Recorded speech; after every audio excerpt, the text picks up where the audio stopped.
Welcome back to the IBFP. Here's your host, Boxing Nuke. Welcome back to the IBFP. These are the two adjustments Canelo Alvarez will make to beat Triple G. In a recent interview Canelo did, he basically stated on what will be different in this rematch with Gennady Golovkin. His quote states, "I think the first fight showed me what I need to do in the rematch. I have to throw more punches, be more consistent in throwing punches. We're going to work on more physical conditioning. That's what was missing a little in the first fight. I was in a good shape, but I need to throw a little more punches." Now, basically what that tells me is that he feels like he was getting gassed too early. He wasn't active enough. And so by being gassed, not being active enough, not being able to move enough, shows me that his body weight was playing a major factor in what he was doing in that fight. And so these are the two adjustments that Canelo needs to make sure that he picks up the win against Triple G. Now, the first adjustment that Canelo needs to make is body mass loss. That's right, body mass loss. He's carrying too much weight into the first fight, and that therefore he wasn't able to move as well. He wasn't able to move his feet, and also he wasn't able to plant his feet as quickly to let off combinations and jabs. Yes, his combinations and jabs did look sharp, but they weren't nearly as consistent as they needed to be. And so Canelo has lost some weight, and he's coming into this fight a much smaller guy. You can tell by his overall body mass that he looks much smaller, and the weigh-in, I believe it's the 30-day weigh-in, he looks way smaller than what he did prior. And so his body mass, his muscle mass is down, and so that is one adjustment that he looks like he's currently made.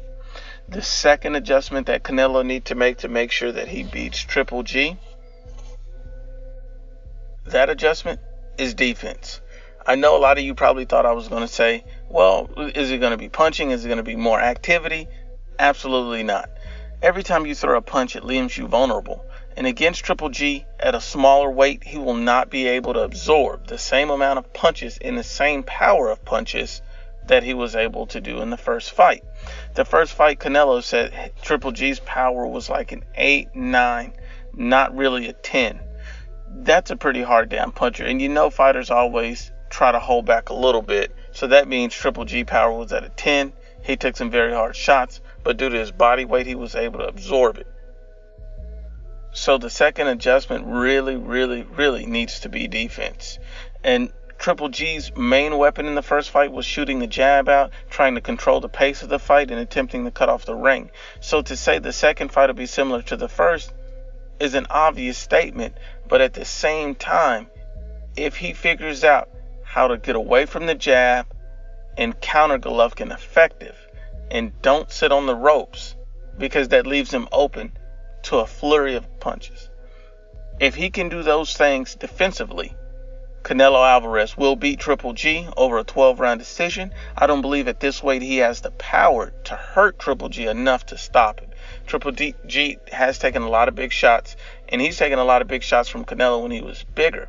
At a smaller weight, I just don't believe Canelo has the power to stop Triple G. But I will say this, Canelo absolutely positively has to stay off the ropes. He absolutely must, and this is 100% must, he must protect himself at all time.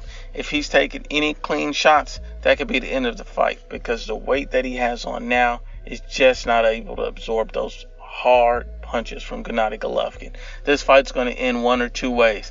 It's going to end with Triple G knocking out Saul Canelo Alvarez, or it's going to end in Canelo Alvarez beating Triple G over a 12-round decision and embarrassing him in a boxing mismatch.